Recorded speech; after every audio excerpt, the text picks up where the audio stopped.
يهدي الله فلا مضل له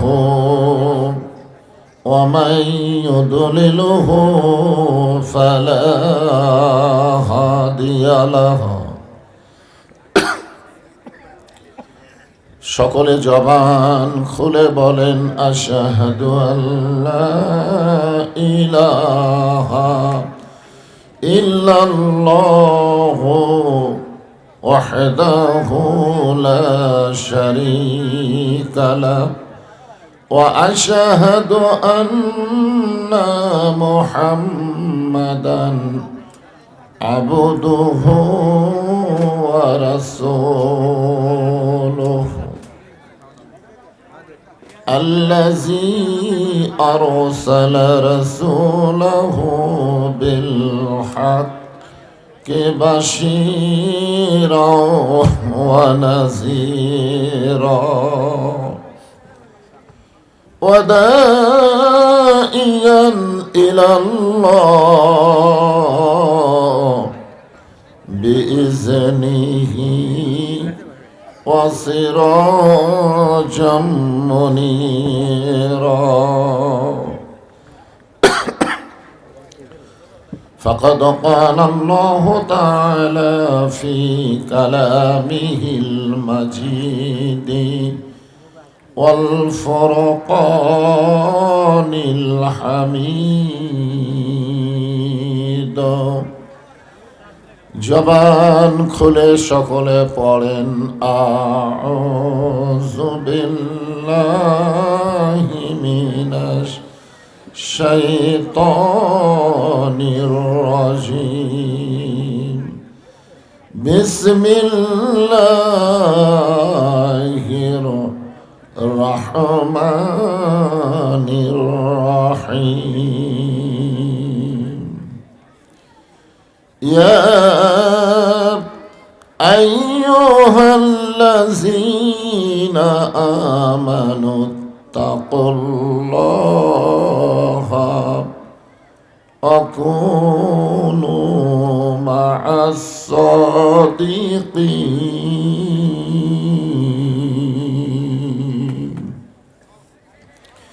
إن الله وملائكته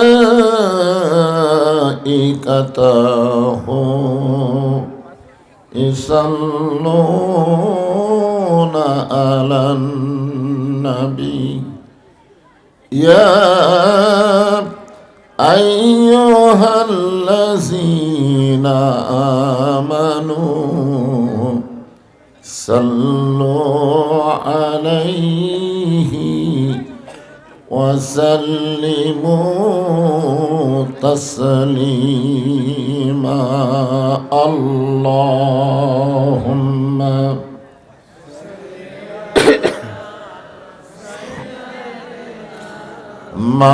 مولانا محمد وعلى آل سيدنا শফিআনা তোর পাহাড়ের ধুলি লাগিয়া মুসা নবীর সম্মান বেড়ে যায় তোর পাহাড়ের ধুলি লাগিয়া মুসা নবীর সম্মান বেড়ে যায় নূর নবীজির জুতার ধুলাই আল্লাহর আরশ ধন্য হয় আল্লাহুম্মা সাল্লি আলা مولانا محمد وعلى آل سيدنا شفيعنا مشرق حب محمد সকলে বলি সাল্লাল্লাহু আলাইহি ওয়াসাল্লাম मतलाए दीवानी माँ मतलाए खुर्शीद इश्कास सीनाए सुजानी माँ बलगल उला बिकमालिही कशफत दुजा बिजमालिही हसनत जमीअ खिसालिही सल्लो अलैहि व आलिहि अल्लाहुम्मा आमीन। জান্নাতের বাগান থেকে জান্নাতি মানুষদেরকে নিয়ে আমি গুনাহগার তোমার রহমতের দরজায় দুখানা হাত তুলেছি আল্লাহ। হাসরের ময়দানে জব্বার আল কাহার নামে রূপ নিয়া তুমি যখন বিচার শুরু করবে, তোমার সামনে দাঁড়ায়া সমস্ত নবীরা নাফসি নাফসি বলে কাঁদতে থাকবে। এমন কঠিন অবস্থা হাসরে হবে, সেদিন সমস্ত নবী তার উম্মতকে ভুলে যাবে, শুধু বলবে আল্লাহ আমার কি হবে, আমার কি হবে। একমাত্র দরদে নবী শাফাতের কান্ডারি ইয়া রব্বি হাবলি উম্মতি বলে সেজদায় পড়ে যাবে। সেই কঠিন মুসিবতের সময় আজকের এই মাহফিলকে ওসিলা করে আমাদের সবাইকে রাসূলের উম্মতের কাতারে আল্লাহ কবুল করে নিও। সুবহান রাব্বিকা রাব্বিল ইজ্জাতি আম্মা ইয়াসিফুন ওয়া সালামুন আলাল মুরসালিন আলহামদুলিল্লাহি রাব্বিল আলামিন। লা ইলাহা ইল্লাল্লাহ। এখানে একটা কোরআন শরীফ দিবার বলে লা ইলাহা ইল্লাল্লাহ লা ইলাহা ইল্লাল্লাহ লা ইলাহা ইল্লাল্লাহ। জোরে লা ইলাহা ইল্লাল্লাহ।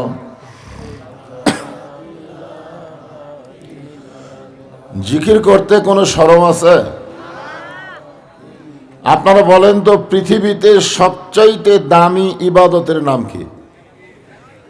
সবাই বলতে পারতেছেন না।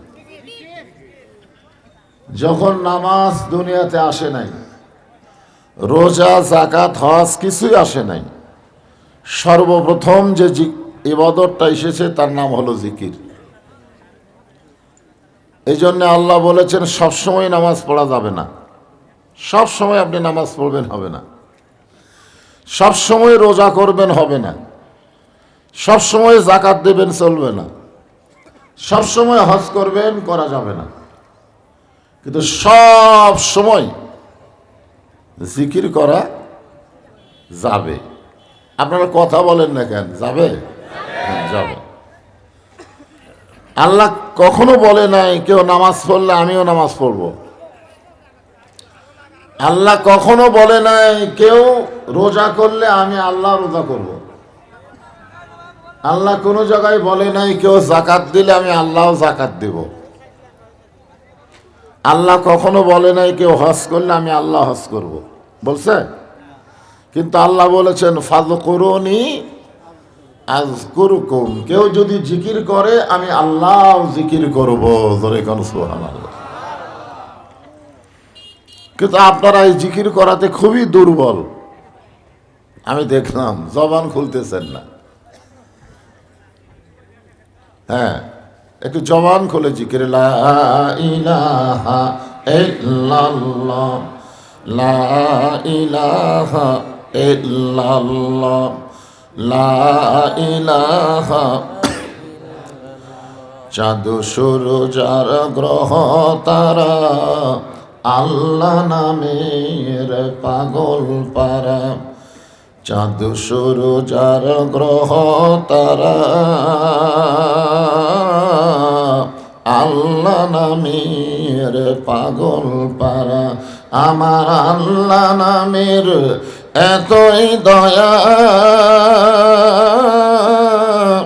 আল্লাহ নামের এতই মায়া, লুকিয়ে রাখছেন হে আল্লাহ জোরে লা ইলাহা ইল্লাল্লাহ, লা ইলাহা ইল্লাল্লাহ, ইল্লাল্লাহ, ইল্লাল্লাহ, ইল্লাল্লাহ, লা ইলাহা ইল্লাল্লাহ, লা ইলাহা ইল্লাল্লাহ, লা ইলাহা, লা ইলাহা ইল্লাল্লাহ মুহাম্মাদুর রাসূলুল্লাহ।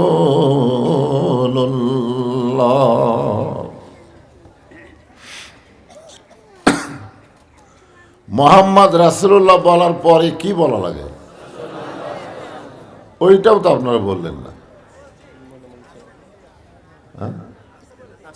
ও আসতে বলছেন। আজকে আপনারা ক্লিয়ার হয়ে যান, ক্লিয়ার কথা, ক্লিয়ার। আপনি মনে মনে জিকির করলেও জিকির হবে, মনে মনে জিকির করেন তাও জিকির হবে, কারণ মনের খবর কে জানে? আর জিকিরের মালিক কে? আল্লাহ। আল্লাহু আলিমুম বিজাতিস সুদূর। আল্লাহ বলেছেন তুমি মুখে বলো নাই, মনে মনে কল্পনা করেছো, সেই খবর আমি আল্লাহ জানি। কিন্তু এই দরুদ শরীফ এটা কিন্তু ইবাদত না, ইবাদতের মালিক কিন্তু আল্লাহ। ইবাদতের মালিক কে? এ যারা জিকির করলেন, যারা জিকির করলেন, ডান কান্দের ফেরেশতা আপনাদের নামে নেকি লিখলো। আর যারা জিকির না করে জবান বন্ধ করে থাকলেন, এক কান্দে ফেরেশতা না দুই কান্দে? তোমার দুই কান্দে দুই মোহরি, লেখিতেছেন ডায়েরি, দলিল দেখে রায় দিবে, টাকা পয়সার নাই কারবার। কিরামান কাতিবিনা ইয়ালামুনা মা তাফআলুন। যারা জবানকে বন্ধ করে রাখছেন, বাম কাঁধের ফেরেশতা কলম খাড়া করে আছে। আল্লাহ বলতেছে কলম খাড়া কেন? কই লিখবো কি? এরা তো জবান খোলে না। আমার পাশে একজন জিকির করে, কিন্তু ও তো জবান খোলে না, কি লিখবো? জিকির করলে না হয় ডান কাঁধের ফেরেশতা লিখতো, জিকির করলে কি বাম কাঁধের ফেরেশতা লিখতে পারবে? তা আমি কি লিখব? আল্লাহ তখন বলবে লেখ, বোবা শয়তান। আল্লাহর জিকির করার সময় যারা জবান বন্ধ রাখে, এরা আর যাই হোক মানব রূপী শয়তান। জোরে বলেন, কি রূপী শয়তান? কিন্তু যখনই জিকির শেষ হলো, আমি মোহাম্মদ রাসূলুল্লাহ বললাম, আপনাদের বলা লাগতো সাল্লাল্লাহু। এরা মনে মনে বললে হবে না, কারণ দরুদের মালিক আল্লাহ নয়, দরুদের মালিক হচ্ছে মুহাম্মাদুর রাসূলুল্লাহ। আপনারা বলেন তো, আমাদের নবী কি মনের খবর জানে? কে কয় জানে রে? মনের খবর নবী জানলে, যারা আলেম ওলামা তারা বুঝতেছেন। এই মাইকের সাউন্ড হঠাৎ এরকম হলো কেন? সাউন্ড তো ভালোই ছিল সুন্দর থেকে। আল্লাহ রাসূল মনের খবর জানে না। আল্লাহ রাসূল বলেছেন, আমি কিছুই জানি না, আমি কিছুই জানি না যতক্ষণ আল্লাহ আমাকে না জানায়। মনের খবর রাসূল জানলে তাইফের ময়দানে যাইতেন যে পাথর খাবার যাব আমি? মনের খবর রাসূল জানলে ইফকের ঘটনা ঘটতো না। মা আয়েশাকে নিয়ে একটা যে ঘটনা ঘটাইছিল মুনাফিকেরা, এটা কিন্তু ঘটতো না। এখানে একদল ফেরেশতা আছে, আপনি যতই দরুদ পড়েন, কিয়ামত পর্যন্ত যদি আপনি দরুদ শরীফ পড়েন, আপনার কান্দের ফেরেশতা লিখতে পারবে না। কারণ দরুদ শরীফ লেখার মতন ক্ষমতা কান্দের ফেরেশতার নাই। আপনি যখনই দরুদ পড়বেন, একদল ফেরেশতা এই দরুদগুলো আল্লাহ রাসূলের রওজা মোবারকে পৌঁছায় দিবে। আমি আপনি যাবার না পারলেও আমাদের দরুদগুলো মদিনায় পৌঁছে যাবে। মদিনায় যাওয়ার নিয়ত আছে না নাই? নিয়ত থাকলে খালি হবে, টাকা লাগবে, টাকা। মনে বড় আশা ছিল যাব মদিনায়, আশা আছে না নাই? আশা থাকে কি হবে? আরব সাগর পাড়ি দিব, নাই কই আমার তরি, আমি পাখি নই যে উড়ে যাব, ডানাতে ভর করি। আমার সাদ আছে সম্বল নাই, করি কি উপায়, মনে বড় আশা ছিল যাব মদিনায়। যদি জিজ্ঞাসা করা হয় মদিনায় কেন যাবা, তখন সে বলবে, সালাম আমি করব গিয়া, সালাম আমি করব গিয়া নবীজির রওজায়। তোমাকে মদিনায় গিয়া সালাম দেওয়া লাগবে না, তুমি এখানে সালাম দাও, এখানে দরুদ পড়ো, একদল ফেরেশতা তোমার নামে রাসূলের রওজা মুবারকে পৌঁছায় দিবে।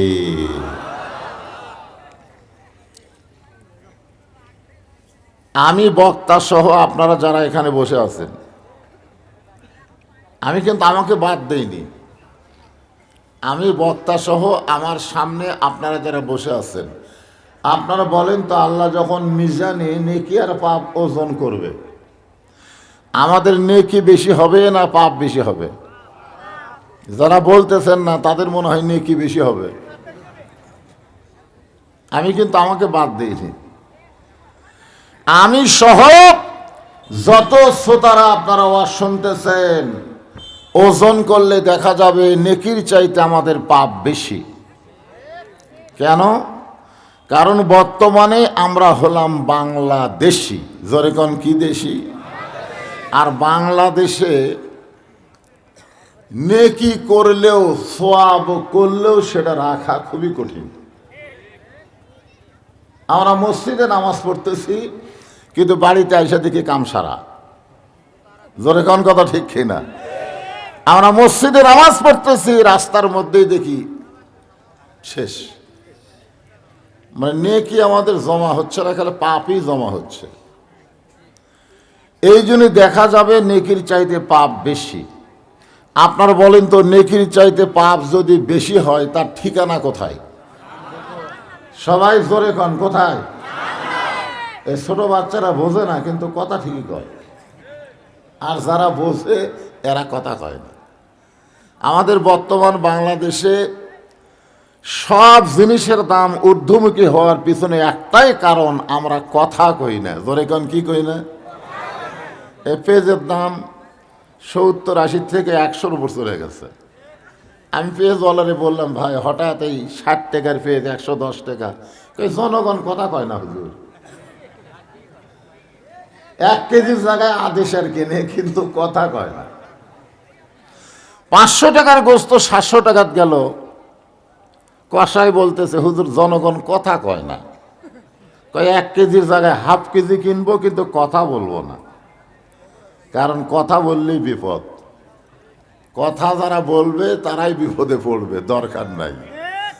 কিন্তু এই কথা না বলার কারণে দুনিয়াতে বাংলাদেশে আপনি হয়তো সামান্য সুবিধা ভোগ করতেছেন, কিন্তু কথা বন্ধ করার কারণে আপনাকে জাহান্নামে যেতে হবে। জোরে গান কথা ঠিক না?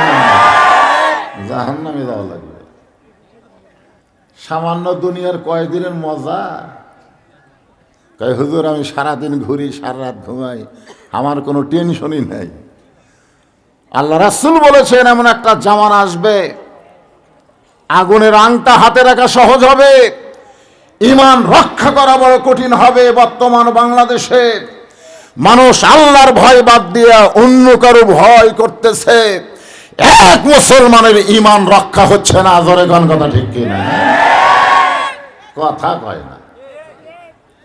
ছোট ছোট বাচ্চারা কথা কয়, এরা কথা কয় না। মানে এদের পুলিশ ধরার ভয় নাই, আর আপনাকে পুলিশ ধরার ভয় আছে। আল্লাহ কয় পুলিশ তো ধরবি না রে শয়তান, তোকে আজরাইল ধরবি। জোরে কোন কথা ঠিক কিনা? পুলিশ ধরবি। কথা কবেন, মাঝে মধ্যে একটু কথাবার্তা না বললে বক্তার কাছ থেকে ভালো ওয়াজ কেমনে পাবেন? আমি কি গোরস্থানে ওয়াজ করতেছি? এই জন্য হা করবেন। তো নেকির চাইতে পাপ বেশি হলে জাহান্নামের রায় হয়েই যাবে। জাহান্নামের ফেরেশতা আমাদেরকে ধাক্কায় ধাক্কায় জাহান্নামের দরজা পর্যন্ত নিয়ে যাবে, আর একটা ধাক্কা মারলে আমরা জাহান্নামে পড়ে যাব। এমন সময় একজন মহামানব আমাদের সামনে দুইখানা হাত বাড়িয়ে দাঁড়িয়ে যাবে,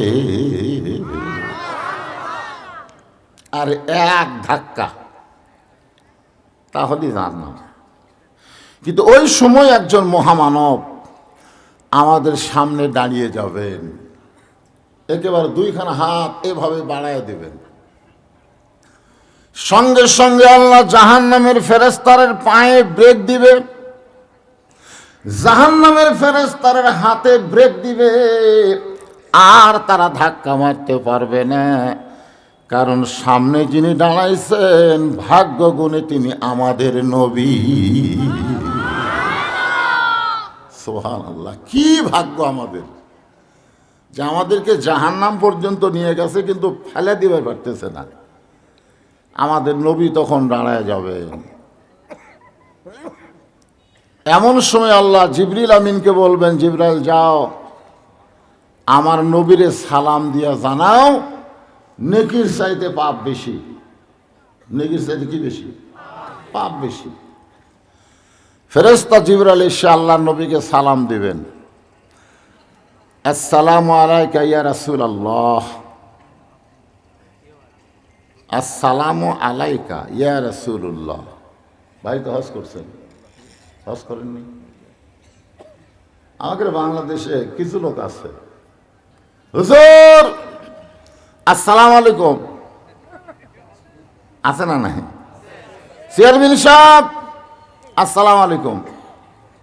আপনার বলেন তো হুজুর আসসালামু আলাইকুম, চেয়ারম্যান সাহেব আসসালামু আলাইকুম, সালাম হবে? কেন হবে না? কারণ রাসূলের হাদিস হলো আসসালামু ক্বাবলাল কালাম, কোন কথাবার্তা বলার আগেই সালাম। আসসালামু আলাইকুম হুজুর চলবে, আসসালামু আলাইকুম চেয়ারম্যান সাহেব চলবে। তাহলে কেউ যদি বলে ইয়া নবী সালাম আলাইকা, তাহলে চলবে না, কারণ আগে ইয়া নবী পরে সালাম দিছে। এই জন্যে মদিনায় যারাই গেছে, এই যে আমার ভাই গেছে, আমি গেছি, আপনারা যারা গেছেন, আল্লাহ রাসূলের রওজার পাশে গিয়া কি সালাম দেয়? আমি কোনোদিনও কাউরে দেখিনি কেউ বলেছে ইয়া নবী সালাম আলাইকা, এটা কেউ বলেনি। সবাই বলছে আসসালামু আলাইকা ইয়া রাসূলুল্লাহ, আগে সালাম তারপরে ইয়া রাসূলুল্লাহ। ফেরেশতা জিবরাইল সালাম দিবেন, আসসালামু আলাইকা ইয়া রাসূলুল্লাহ। নবী সালামের উত্তর দিবেন না, ফেরেশতা জিবরাইল আবার সালাম দিবেন, কিন্তু নবী সালামের উত্তর দিবেন না। তৃতীয়বার যখন জিবরাইল সালাম দিবার যাবেন, এমন সময় আল্লাহর নবী বলবে, জিবরাইল শুধু সালাম দিলে হবে না, সালাম দেওয়া শেখা লাগবে। সুবহানাল্লাহ কবেন না? আল্লাহর নবী বলবেন, জিবরাইল খালি সালাম দিলে হবে না, সালাম দেওয়াটা শেখা লাগবে। সঙ্গে সঙ্গে জিবরাইল জোড়হাত করে বলবে, ইয়া রাসূলুল্লাহ, আপনি হলেন ওস্তাদ, আমি হলাম ছাত্র। আসলে ওস্তাদকে জিবরাইল না নবী? প্রথম যখন কোরআনের আয়াত নাজিল হলো, প্রথম শব্দ কি? ইকরা। ইকরা মানে জিবরাইল বলতেছে পড়ুন পড়ুন, তার মানে কি জিবরাইল ওস্তাদ, নবী ছাত্র, পড়াচ্ছে। পড়েন। আল্লাহ রাসূল বললেন পড়বো না। ফেরেশতা জিবরাইল আবার বললেন পড়ুন, নবী বললেন পড়বো না। তৃতীয়বার জিবরাইল বলতেছে আপনি পড়বেন না কেন? আল্লাহ রাসূল বললেন, জিবরাইল তুমি পড়তে বললেই পড়বো এমন ছাত্র আমি না, আগে জানা লাগবে পড়ার ধরন কি। এই যে আপনারা দেখলেন পড়া কাকে কয়, জানাজা দেখাই দিল, ব্ল্যাকবোর্ডে লেখা দেখাই দিল, এটাও একটা পড়া। আবার প্রাইমারিতে যেটা দেয় এটাও একটা পড়া। জোরে কোন কথা ঠিক কিনা? আমি প্রাইমারির ক্লাস 2 এর ছাত্রকে দেখেছি, ও বসে পেশাব করে না। ওর মা একদিন আমার কইলে, হুজুর একটু দোয়া করে দেন, তুই বসে না, এই গোসলখানার যায়ও খাড়া হয়ে পেশাব করে, আপনি একটু দোয়া করে দেখেন তুই বসে কিনা। ওর মায়ের লজ্জা লাগে, বোঝেন না, ওই যায় খাড়া হয়ে মারে দেয়। তা আমি ওরে ডাক দিয়ে বললাম, কে রে বেটা, কোন ক্লাসে পড়িস? ক্লাস 2 এ পড়ি। তুই বসিস না কেন? বসে পেশাব করবি, তোর শিক্ষক তোরে শিখাইনি কেমনে পেশাব করা লাগে, পেশাব করাটাও তো শিখান দরকার। ও তখন মুসকে মুসকে হাসার বলে, চাচা যে কি কয়, আমার শিক্ষকই পেশাবখানার যায় দিকে খাড়া হয়ে পেশাব করে। মানে ওই যে প্রাইমারিত পড়ে, ওর স্যার খাড়া হয়ে পেশাব করে। তো শিক্ষক যদি খাড়া হয়ে পেশাব করে, তার ছাত্র তো খাড়া হয়ে করবেই, কারণ এমন শিক্ষা তাদের দেওয়া হয় যেই শিক্ষায় কোনো বসার কথাই নাই। আকডম বাগডম ঘোড়াডম সাজে, ঢাক ঢোলক ঝাঁঝর বাজে, বাজতে বাজতে চলল ঢুলি, ঢুলি গেল কমলা ফুলি, আইরে আইটি লায় ভরা দিয়ে লায় গেল বোয়াল মাছে, তাই না দেখে ভোদর নাচে। এই মিথ্যা শিক্ষা দিয়া দিয়া 90% মুসলমানের দেশে এরা 50,000 টাকা বেতন পায়। জোরে কোন কথা ঠিক কিনা? আর আল্লাহর কোরআন শিক্ষা দেয় এই নুরানি মাদ্রাসায়। চাইয়া চিন্তা চলান লাগে। আমাকে একজন ভাস্তা কইল, চাচা একটা ঘর করা লাগবে, তুমি নুরানি মাদ্রাসার ঘর করবা, তোমার টাকা নাই, আর প্রাইমারি 1 তলা ভাঙ্গা 3 তলা বানাচ্ছে। জোরে কোন কথা ঠিক কিনা ভাই? আমরা কি সরকারকে ট্যাক্স দেই না? এই মাদ্রাসার যারা হুজুর, মাদ্রাসার যারা ছাত্র, ওদের বাবারা কি কারেন্ট বিল দেয় না? তাহলে আজকে প্রাইমারির জন্য সরকার এইরকম দয়ালু, আর নুরানি মাদ্রাসার জন্য সরকারের দয়া নাই কেন? এইটা বলবার গেলেই রাজনীতি হবে। জোরে কোন কথা ঠিক কিনা? হক কথা বলবার গেলি কে হুজুর আবার, হুজুর আবার এই দিক গেল। তুমি নেতা মারো, তোমার পাশে গিয়ে যদি প্রাইমারি ছেলেরা আকদম বাগদম ঘোড়াদম সাজে, ঢাক ঢোলক ঝাঁঝর বাজে, খতম দেয়, তুমি নেতার বেটা বলে এই সর, আমার বাপ মরে গেছে, ওরা কি পড়িস, মিথ্যা পড়া পড়িস কেন? যা মাদ্রাসার বাচ্চা করে লিয়াই। তখন নুরানি মাদ্রাসার বাচ্চারা জালিকাল কিতাবুল আরাইবা ফি হুদাল্লিল মুত্তাকিন।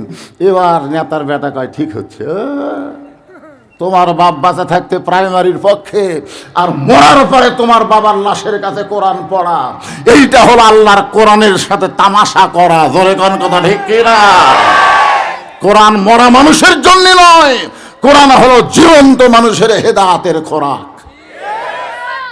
খালি পড়তে বললেই পড়বো, আগে জানা লাগবে পড়ার সাইজ কি। ফেরেশতা জিবরাইল বললেন, বিইসমি রাব্বিকাল্লাযী খলাক, যে আল্লাহ আপনাকে সৃষ্টি করেছেন সে আল্লাহর নামে পড়েন। আল্লাহর নবী বললেন, জিবরাইল তাহলে নবীর ওস্তাদের নাম কি? এই কথা কন না কেন? একবার আল্লাহ বললে লাভ না লস? একবার যদি খালি কন আল্লাহ, আল্লাহ তিনবার কয় বান্দা বান্দা বান্দা, ফেরেশতা কয় আল্লাহ আপনাকে একবার আল্লাহ কইল, আপনি তিনবার বান্দা কইলেন। আল্লাহ বলতেছে আমার কোনো সন্তান নাই, আমার কেউ নাই, কিন্তু যারা আমাকে আল্লাহ বলে ডাক দেয় এরা হলো সবচাইতে আমার আপনজন। জোরে কোন সুবহানাল্লাহ। ভগবান কবে? ভগবানের ভ বাদ দিলে গবান। গবানের কোনো অর্থ ডিকশনারি নেই। গবানের গ বাদ দিলে বান, বান মানে বন্যা, কেউ চায় না।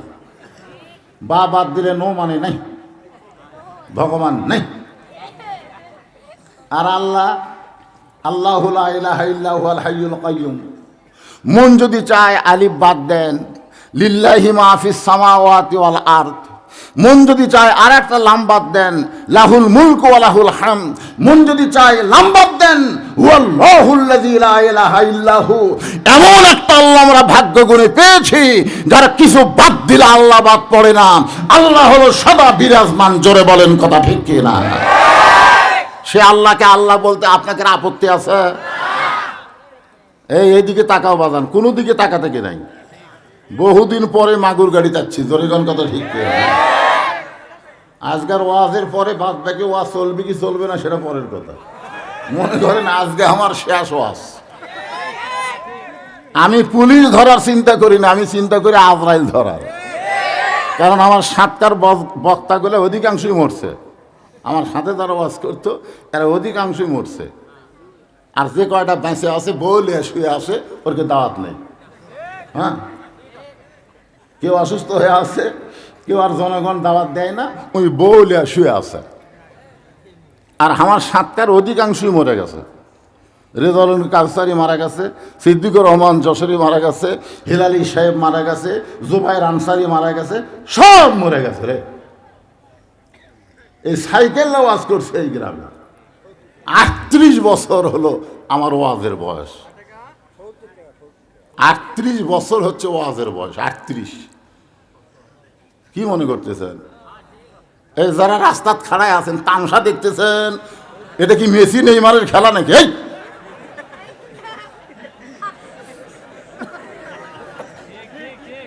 নিচে বসো, 1 ঘন্টা বসো, 60 বছর নফল ইবাদতের সওয়াব আল্লাহ দান করে দিবে। সুবহানাল্লাহ বলেন। 1 ঘন্টা বসেন।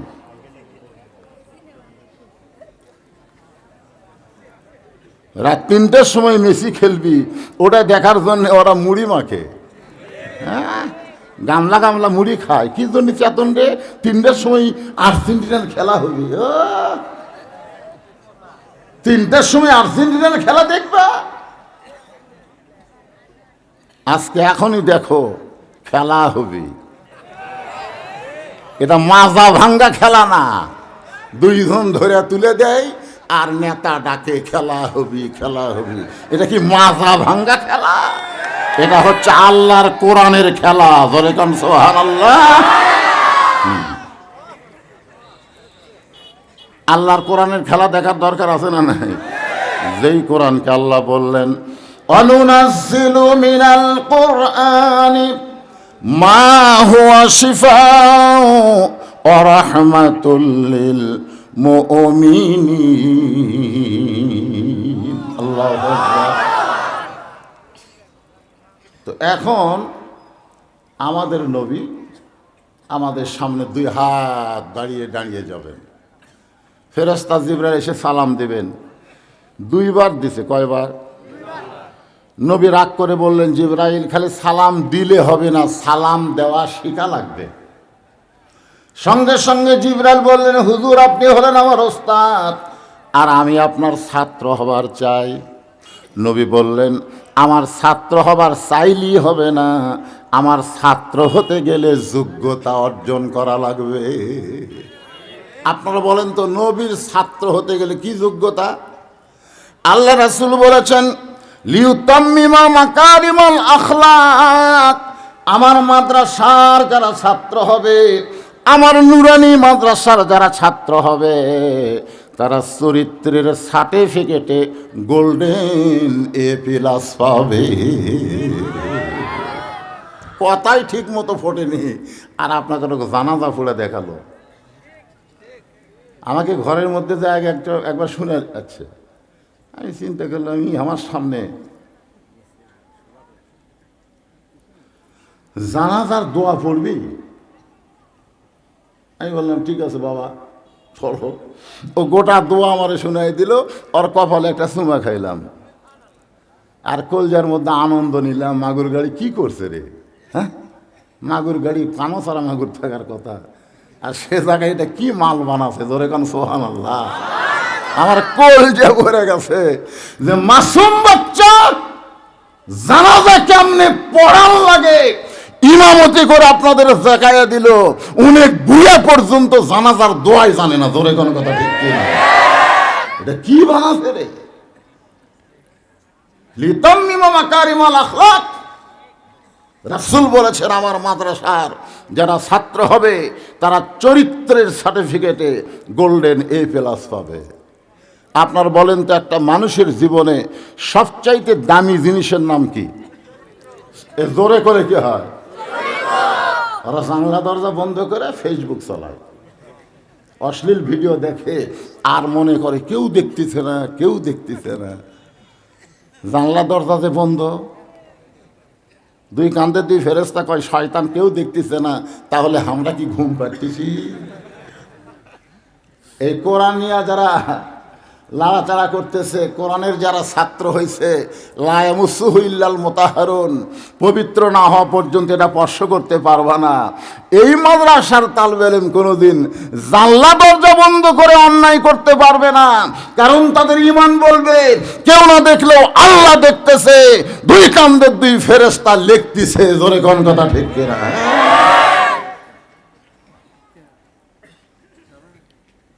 এবারে যাবেন পরে।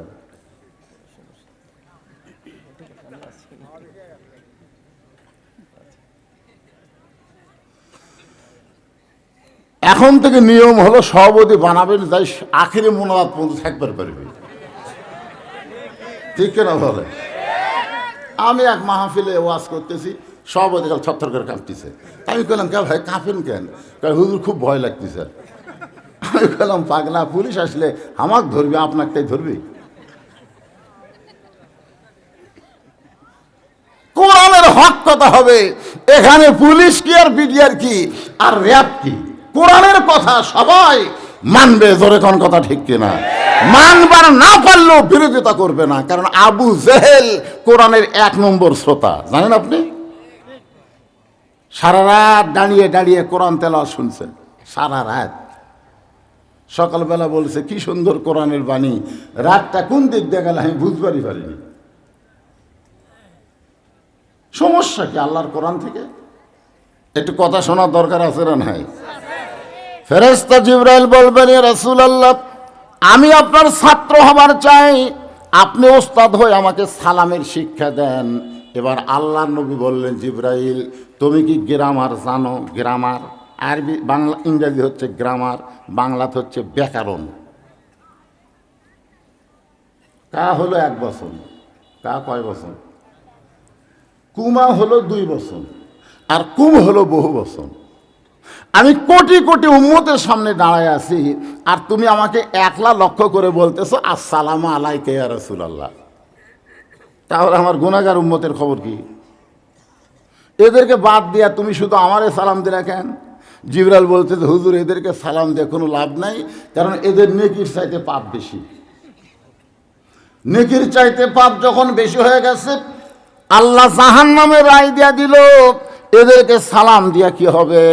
আল্লাহ রাসূল আফসোস করে বলবে জিবরাইল, সালাম দেওয়ার সময় তুমি আমার গুনাহগার উম্মতকে বাদ দিবার পারলে, নেকি আর পাপ অর্জন করার সময় আল্লাহ আমি নবীকে বাদ দিয়া আমার গুনাহগার উম্মতের নেকি পাপ অর্জন করলো, এই বিচার হাকিম করবে আসামির, আমি উকিল সেখানে থাকতে পারলাম না।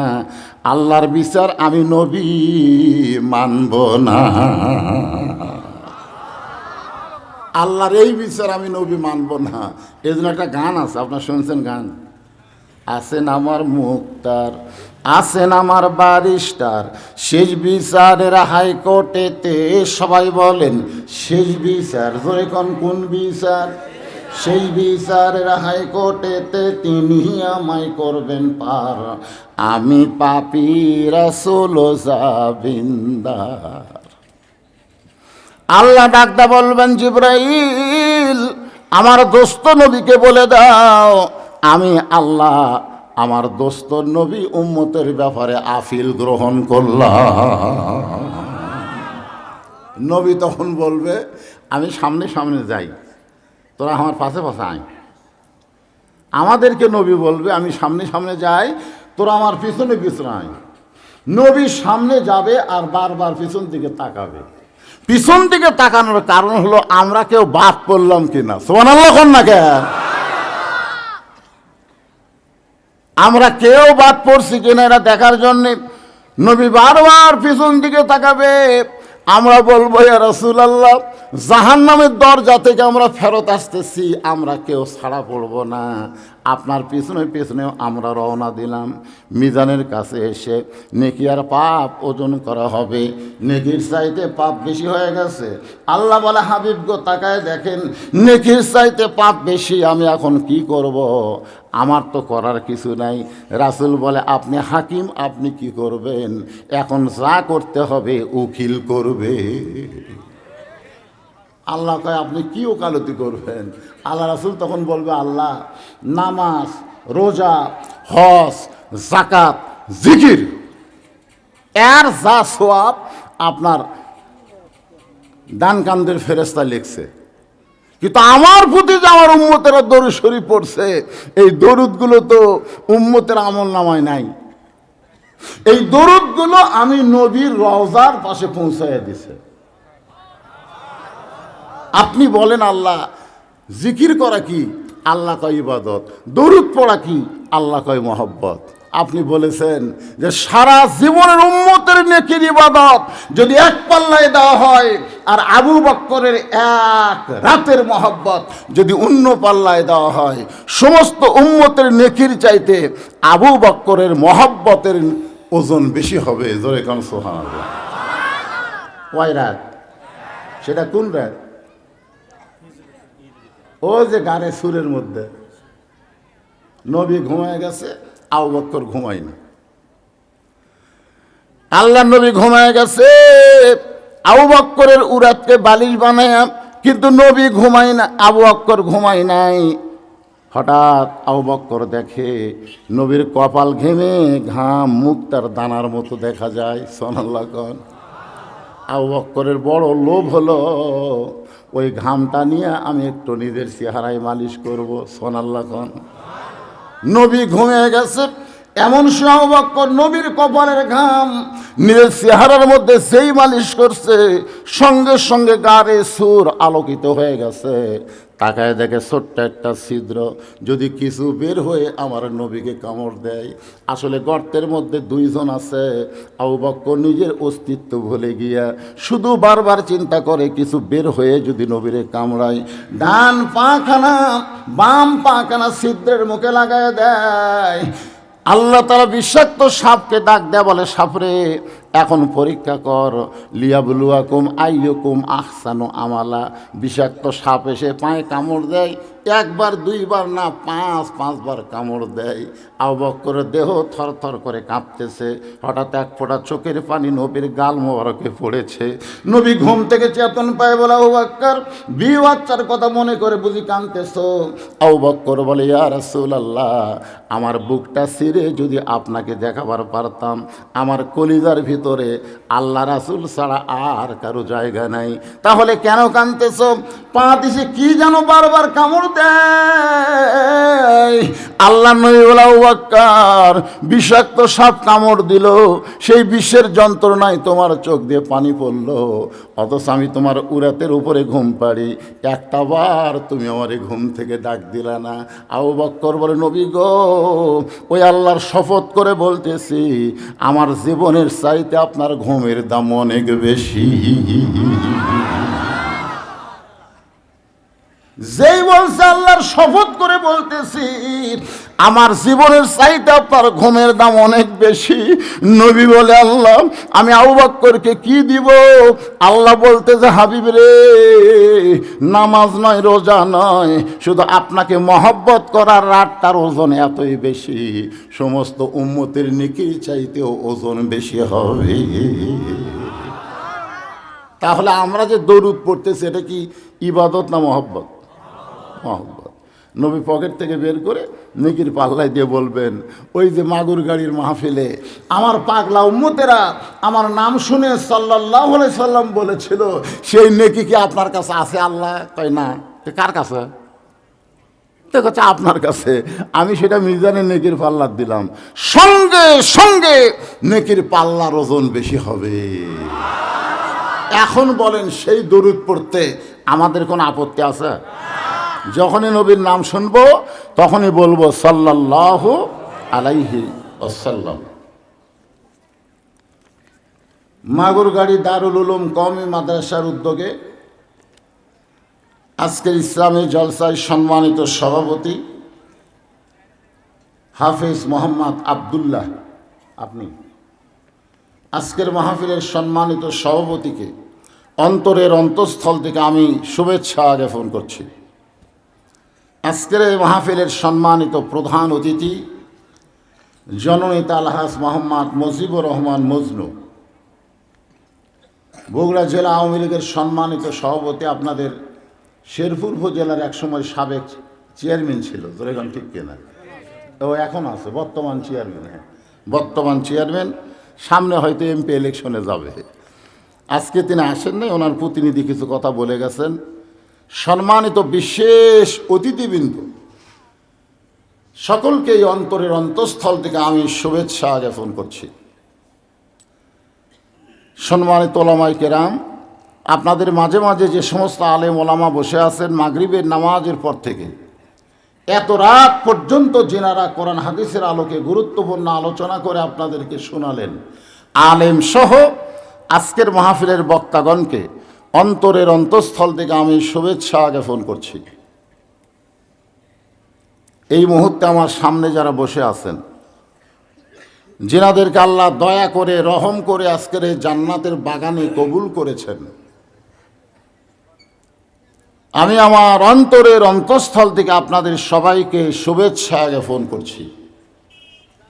সম্মানিত মা বোনেরা, পর্দার অন্তরালে বসে বসে যারা আলোচনা শুনতেছেন, আমি তাদেরকে শ্রদ্ধা জ্ঞাপন করে এই মুহূর্তে জানতে চাচ্ছি, আপনারা সকলে কেমন আছেন? আলহামদুলিল্লাহ রব্বিল আলামিন। যে আল্লাহ দয়া করে রহম করে আরামের বাড়ি ঘুমকে বাদ দিয়া সাধারণ খেরের উপরে জান্নাতের বাগানে কবুল করেছেন, শারীরিক সুস্থতা সহকারে, খুশি না বেজার?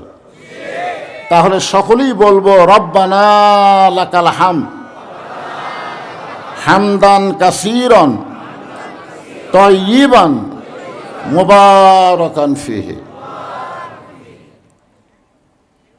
আমি একটা আয়াতে কারিমা তেলাওয়াত করছি, খুব ছোট আয়াত, এর উপরে আজকের আলোচনা হবে। আয়াতটা হচ্ছে, ইয়া আইয়ুহাল্লাযীনা আমানু, যারা আমাকে বিশ্বাস স্থাপন করেছো, আত্তাকুল্লাহ, আল্লাহর ভয় কলিজার মধ্যে রাখার জন্যে, অকুনু মাআস সাদিকিন, তোমরা সাদিকিনদের, সত্যবাদীদের তোমরা সাথী হও। এটা হলো আয়াতের বাংলা অর্থ। আমার কথা কি বুঝবার পারলেন? আয়াতের বাংলা অর্থ কি? যারা আমাকে বিশ্বাস স্থাপন করছো, ভয় করতে হবে কার? সবাই বলতেছেন না, ভয় করতে হবে কার?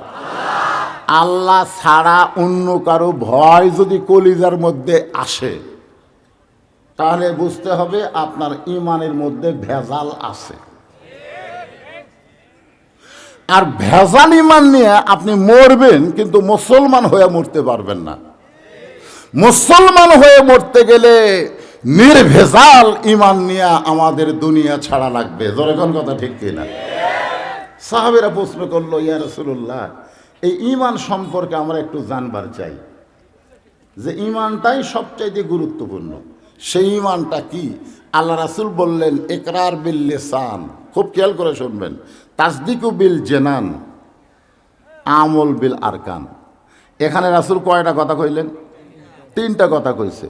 এক নম্বর কথা হলো জবানে বলতে হবে লা ইলাহা ইল্লাল্লাহ। একেবারে একটু জোরে বললে কি ক্ষতি হবে? লা ইলাহা ইল্লাল্লাহ, লা ইলাহা ইল্লাল্লাহ। একটু ঝাঁকি দিয়ে হবে,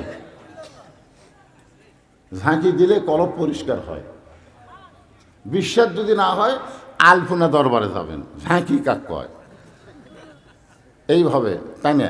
লা ইলাহা ইল্লাল্লাহ মানে এর থেকে মাথা নিয়ে এসে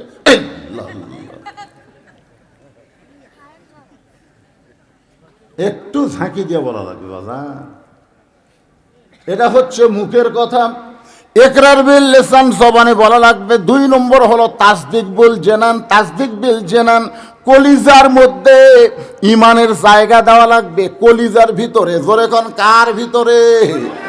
কলিজার মধ্যে যদি ইমানের জায়গা হয়, আপনারা বলেন তো ওই মানুষের চরিত্র কেমন হবে? খালি ভালো। কলিজার মধ্যে যারা ইমানের জায়গা দিবে তাদের চরিত্র হলো দরকার হলে দুনিয়া ছাড়বো, দরকার হলে মরে যাব, কিন্তু ঈমান ছাড়ব না। যে ঈমানটা আল্লাহ বর্তমানে ফিলিস্তিনের মুসলমানকে দিছে। একই মায়ের দুটা সন্তান যুদ্ধ করতে গেছে। কয় সন্তান? কি লিয়া? অস্ত্র নাই। মা দুইজনকে দুইটা পাথর দিয়ে বলছে যে ইহুদিরা আল্লাহর ঘর বাইতুল মুকাদ্দাসকে নাপাক করতেছে, তোরা যায় দুটা পাথর মার যা। মা তার দুই বাচ্চাকে পাঠায় দিছে, 8 বছর 8.5 বছরের বাচ্চাকে দুটা পাথর দিছে। আচ্ছা আপনি বলেন তো ওই রাইফেলের কাছে পাথর খুলে, এখন দুই বাচ্চা পাথর নিয়ে আল্লাহু আকবার করে যখন স্লোগান দিয়ে মারছে, পাথর ওদের গায়ে লাগে নাই, কিন্তু ওরা এমন ভাবে রাগ করে গুলি করলো, কারণ মুসলমানকে ইহুদিরা সহ্য করতে পারে না। গুলি করার সাথে সাথে এক ভাই মারা গেল, আর এক ভাইয়ের হাত উড়ে গেল। এক ভাই মারা গেছে, আর এক ভাইয়ের দেহ থেকে একটা হাত চলে গেছে। এবারে মাগুর গাড়িকে আমি প্রথম 38 বছর ওয়াজে কোনোদিন তেজর চা খেলাম না রে। এই খেয়াল করে শুনতেছেন তাসদিক বিল জেনান, একটু মনোযোগ দিয়ে শোনেন।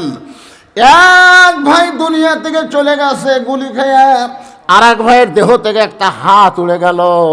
ফিলিস্তিনের মুসলমান দুইটা সন্তানকে নিয়ে গেছে মায়ের কাছে। হাসপাতালে মা দেখতে গেছে, দেখতেছে একটা দুনিয়া থেকে চলে গেছে, আর একটা দেহের মধ্যে হাত নাই। সঙ্গে সঙ্গে মা মুচকে হাসি দিয়ে বলতেছে আলহামদুলিল্লাহ। মা বলতেছে আলহামদুলিল্লাহ। সাংবাদিক জিজ্ঞাসা করে মরে গেলে বলতে হয় ইন্না লিল্লাহ, অথচ আপনার একটা ছেলে মারা গেল আর একটা ছেলে আহত হয়ে গেল, আপনি আল্লাহর শুকুর আদায় করেন কেমনে? মা মুসকি মুসকি হাসিয়ার বলে তোমরা বলতেছো আমার সন্তান মরে গেছে, কিন্তু আল্লাহর কোরআন বলতেছে মরে নাই। এখন তোমাদের কথা বিশ্বাস করব না আল্লাহর কোরআনের কথা বিশ্বাস করব? আল্লাহর কোরআন বলতেছে ওয়ালা তাকুলু লিমান ইউকতালু ফি সাবিলিল্লাহি আমওয়াতুন বাল আহইয়াউ ওয়ালাকিন লা তাশউরুন। আপনারা বলেন তো আমাদের কথা ঠিক না আল্লাহর কথা ঠিক? আমরা বলতেছে ফিলিস্তিনে এ পর্যন্ত 17,000 মারা গেল। প্রত্যেকটা মানুষ একই কথা বলতেছে, এ পর্যন্ত ফিলিস্তিনে 17,000 মারা গেল। আল্লাহ বলতেছে একটাও মরে নাই। আল্লাহ বলতেছে আমার জন্য যারা জীবন দিবে তাদেরকে তোমরা মৃত্যু বলো না, আমি আল্লাহ বলতেছি তারা চিরজীবন লাভ করেছে। জোরে বলেন সুবহানাল্লাহ। তাহলে এখন বলেন যারা আল্লাহর জন্য বাইতুল মুকাদ্দাসকে হেফাজত করার জন্য জীবন দেয় এরা মরছে? তাসদিক বিল জেনান, কলিজার মধ্যে যখন ইমানের জায়গা হবে ওই মানুষটা দরকার হলে ফাঁসির মঞ্চে যাবে, কিন্তু রাষ্ট্রপতির কাছে বাঁচার দরখাস্ত লিখবি না। উকিল বলতেছে দা আপনার ফাঁসি তো কার্যকর হবে, যদি বাঁচবার চান রাষ্ট্রপতির কাছে একটা দরখাস্ত লেখেন। লোকটা মুচকি মুচকি হাসতেছে। উকিল বলে, হাসেন কেন? বলে, হাসার কারণ হলো আমি আমার জীবনে 3টা রাষ্ট্রপতি ক্ষমতার থাকা অবস্থায় মরা দেখছি। তুই যে বলতেছো রাষ্ট্রপতির কাছে দরখাস্ত লেখেন, এরকম 3টা রাষ্ট্রপতি আমি মরাই দেখছি রে। একটা হলো বঙ্গবন্ধু শেখ মুজিবুর রহমান, একটা হলো জিয়াউর রহমান, একটা জিল্লুর রহমান। যারা ক্ষমতা থাকতেই মরে যায় তাদের কাছে কোনো ইমানদার জীবন ভিক্ষা চাবে না। জীবন ভিক্ষা দেওয়ার মালিক হচ্ছে আমার আল্লাহ। জোরে কোন কথা ঠিক না? এর নাম হলো তাসদিক বিল জেনান। কলিজার মধ্যে যখন ঈমান ঢুকবে ওই মানুষটা কোনোদিন বাতিলের সঙ্গে আপোষ করবে না, বরং সত্যের পরে লড়াই করে জীবন দিবে। জোরে কোন কথা ঠিক না? এরপরে আল্লাহ রাসূল বললেন, আমল বিল আরকান, আমলের মাধ্যমে প্রকাশ করা লাগবে। রে যুবকেরা, এই যুবকগুলা যারা তোমরা ওয়াজ শুনতেছ, আমি তোমাদেরকে বলতেছি, তোমরা বলো তো, ঈমান গ্রহণ করার পরে ঈমানকে রক্ষা করার জন্য যত আমল আছে তার মধ্যে 1 নম্বর আমলের নাম কি? বুঝছেন? আপনারা, আমি কিন্তু আমলের কথা কইছি, আমল আমল। এই যে সভাপতি সাহেব এতক্ষণ পরে বলতেছে নামাজ, আপনারাও কছেন, কিন্তু আমার কানত আসেনি, আমি একটু ঠসা হয়ে গেছি। পারে মুনুমুনু করলে হবি, মুনুমুনু করলে হবি।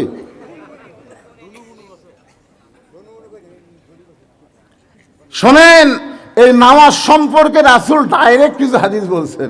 কতগুলো হাদিস আছে অ্যাঙ্গেলে, কতগুলো হচ্ছে ডাইরেক্ট। আল্লাহ রাসূল ডাইরেক্ট বলেছেন, যুবকেরা শোনো, যারা মাগরিব এশার নামাজ না পড়া ওয়াজ শুনতেছে একটু ভালো করে শোনো।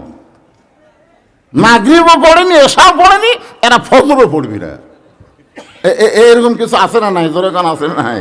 আমি তাদেরকে বলতেছি, বাবান শোনো, ঈমান ও আমল বিল আরকান, আমলের মাধ্যমে প্রকাশ করা লাগবে। 1 নম্বর আমল হচ্ছে লা সালাতা লা ঈমানা, যার নামাজ নাই তার ঈমান নাই। লা সালাতা লা দীনা, যার নামাজ নাই তার কোনো ধর্মই নাই। বাইনাল আবদি ওয়াল কুফরি তরকুস সালাত, বান্দা আর কাফেরের মধ্যে পৃথক করার জিনিস তার নামই হলো নামাজ। তাহলে এখন আপনারা বলেন, এই ঈমানকে রক্ষা করার জন্য আমাদের নামাজের দরকার আছে না নাই? আপনারা বলেন তো, নামাজ পড়লে কি হবে? এই নামাজ পড়লে কি হবে? এই যে পেছন থেকে একজন বলতেছে, বর্তমান প্রধানমন্ত্রী 564টা মসজিদ বানাচ্ছে। গোটা পৃথিবীর কোন প্রধানমন্ত্রী, পৃথিবীর কোন রাষ্ট্রনায়ক এতগুলা মসজিদ বানায় নাই যে মসজিদ বর্তমান প্রধানমন্ত্রী বানাইছে। কিছুই হয় না। কেন সুবহানাল্লাহটা কোয়া যায় না? এই সুবহানাল্লাহ কোয়া যায় না? কি আমাদের প্রধানমন্ত্রী কি 500টা সিনেমা হল বানাছে? কি বানাছে? সে কি মসজিদ রে? মসজিদের কাছে গেলে আমি ড্রাইভার করে, একটু ব্রেক কর, একটু দেখি রে। আল্লাহ আল্লাহ, এমন একটা দেশে আমাদের বসবাস, যে দেশের প্রধানমন্ত্রী 564টা মসজিদ বানাইছে। এক একটা মসজিদ বানাতে 20 কোটি টাকা করে খরচ হয়েছে। কিন্তু এখানে আবার কিন্তু আছে, কিন্তু হলো মুসল্লি নাই। এই জন্য আল্লাহ কোরআনে বলেছে, আল্লাযীনা ইম্মাক্কান্নাহুম ফিল আরদ, জমিনের মধ্যে কাউকে যখন প্রধানমন্ত্রী বানানো হবে, কেউ যখন ক্ষমতার চেয়ারে বসবে, তার উপর পদ্মা সেতু নির্মাণ করা, বাল্য বিয়ে বন্ধ করা, মাদকমুক্ত সমাজ গঠন করা, রাস্তার উপর ওভারব্রিজ করা, এইগুলা কাজ হলেও 1 নম্বর কাজ না। 1 নম্বর কাজ হলো ইকামুস সালাত, নামাজ কায়েম করা। জোরে কোন কথা ঠিক কিনা? আজকে যদি বাংলার সরকার নামাজ কায়েম করতো, আমাকে যুবকেরা এই মোবাইলের অশ্লীল ছবি দেখতো, দেখবার গেলে নামাজ সামনে এসে দাঁড়াতো। এই জন্য আল্লাহ বলেছেন, ইন্নাস সালাতা তানহা আনিল ফাহশাই ওয়াল মুনকার, একমাত্র নামাজই পারে মানুষকে যাবতীয় খারাপি থেকে বাঁচায় দিতে। এখন কতগুলা যুবক বলতেছে, হুজুর আমি আল্লাহ তাদেরকে জান্নাত দিয়া দিলাম। দেখছেন কি জোরে সুবহানাল্লাহ কথা। যারা 5 ওয়াক্ত পড়ে নাই, খালি জুম্মা পড়ছো, আমি আল্লাহ দয়া করে তাদেরকে জান্নাত দিয়ে দিলাম। যেই মাত্র জান্নাত, জুম্মা পার্টি 5 ওয়াক্ত পড়েনি, জান্নাতের খবর পাইছে, মারছে দৌড়, এক দৌড়ে জান্নাতের কাছে গিয়া দেখে জান্নাতের দরজার বিশাল একটা তালা। বিশাল একটা কি তালা। তো এখন বলবে, আল্লাহ আপনি আমাকে জান্নাত দিলেন, কিন্তু জান্নাতের দরজার যে তালা দেওয়া, আমরা কি করব? আল্লাহ বলতেছে, খুঁজে দেখ চাবি আছে। তখন জুম্মা পার্টি পকেট হাঁটা দেখবে একটা চাবি আছে। চাবি তালার মধ্যে ঢুকবে ঠিকই, কিন্তু ঘুরবি না। তো বলে, আল্লাহ চাবি তো পাইলাম, ঢুকলেও ঠুকি, কিন্তু ঘুরলো না। আল্লাহ কয়, ঘুরবার গেলে তোর চাবির মধ্যে 5টা দাগ থাকা লাগবে, কারণ তালার মধ্যে 5টা দাগ আছে। দাগে দাগে যদি মিল হয় তাহলে কুট্টুস করে খুলে দেবে। তোর চাবি বাইর করে দেখ, তোর দাগ আছে। কয়, না আল্লাহ, আমার চাবি তো তেল তেলা। তখন জুম্মা পার্টি বলবে, 5টা দাগ কিসের? আল্লাহ বলবে, ফজর, জোহর, আসর, মাগরিব, এশা। এই 5টা দাগ যদি না থাকে তোর চাবিও খুলবি না, জুম্মা পার্টি জান্নাত দেখবার পারবে, কিন্তু ঢুকবার পারবি না। তাহলে কি হলো? এই জান্নাতে যদি ঢোকাই না যায়, জান্নাত দেখে কোনো লাভ আছে? এই জন্য যারা খালি জুম্মা মারেন, আমি তাদেরকে অনুরোধ করব, জি কি দিবি?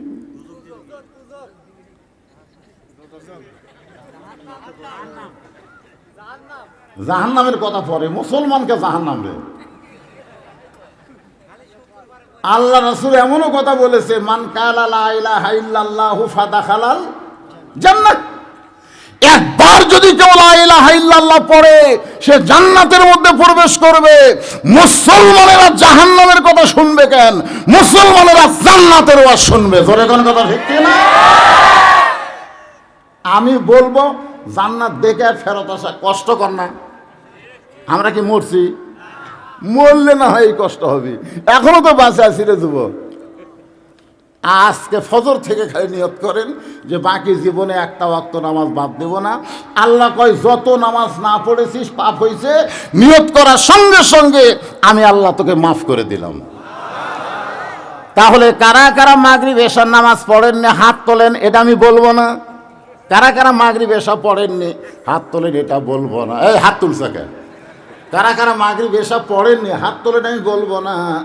কিন্তু কারা কারা ফজরের নামাজ পড়বেন না একটু হাত তোলেন।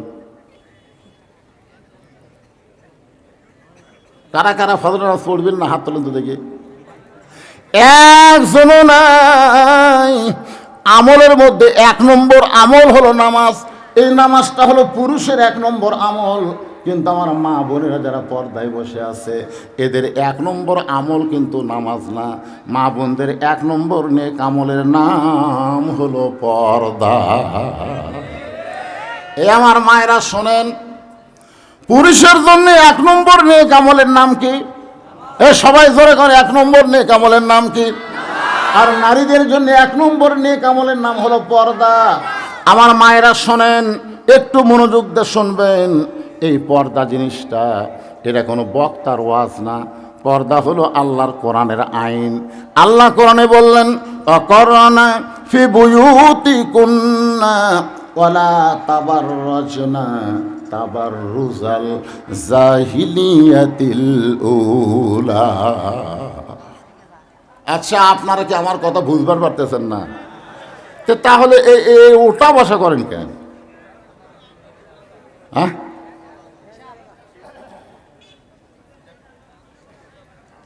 কোরআনের মাহফিলে বেহেশতের টুকরার ভিতরে বসে উঠে যাওয়া, সে নিজে উঠতেছে না শয়তানক ঘাড় ধরে তুলতেছে?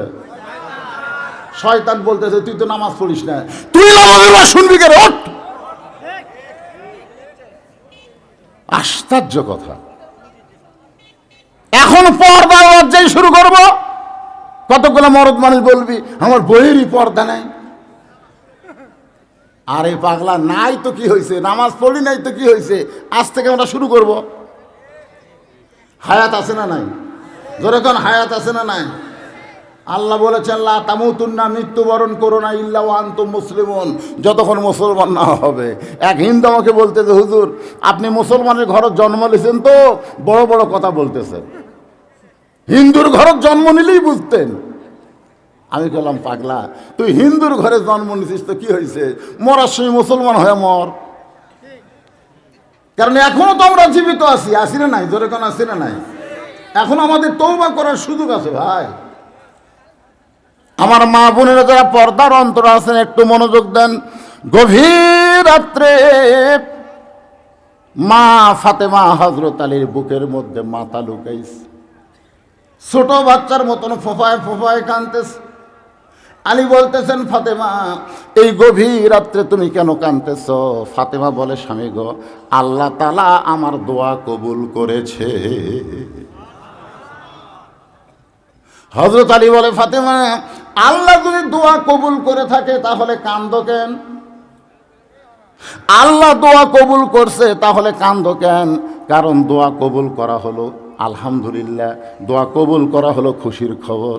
ফাতেমা বলে, স্বামী গো, কি দোয়া আল্লাহ কবুল করছে এইটা কি আপনি শুনবেন না? আলী বলতেছে, ফাতেমা কি দোয়া আল্লাহ তোমার কবুল করলো? ফাতেমা বলতেছে, আল্লাহ তাআলা আমাকে পর্দার মধ্যে মৃত্যু দান করবে। তার ভিতর পর্দার ভিতরে আল্লাহ মৃত্যু দান করবে। আলী বলতেছে, ফাতেমা যেই মেয়েটা সব সময় দুনিয়াতে পর্দার মধ্যে থাকলো সেই মেয়েটাকে আল্লাহ পর্দার মধ্যে মৃত্যু তো দিবেই, এইটা খুশির খবর, তাহলে তুমি কান্দো কেন? ফাতেমা বলে, স্বামী গো, এই মৃত্যুটা কখন হবে আপনি কি জানেন? আলী বলতেছে, ফাতেমা মৃত্যুর খবর একমাত্র আল্লাহ ছাড়া দুনিয়ার কেউ বলতে পারবে না। আপনারা বলেন তো, মরার খবর আল্লাহ ছাড়া কেউ জানে?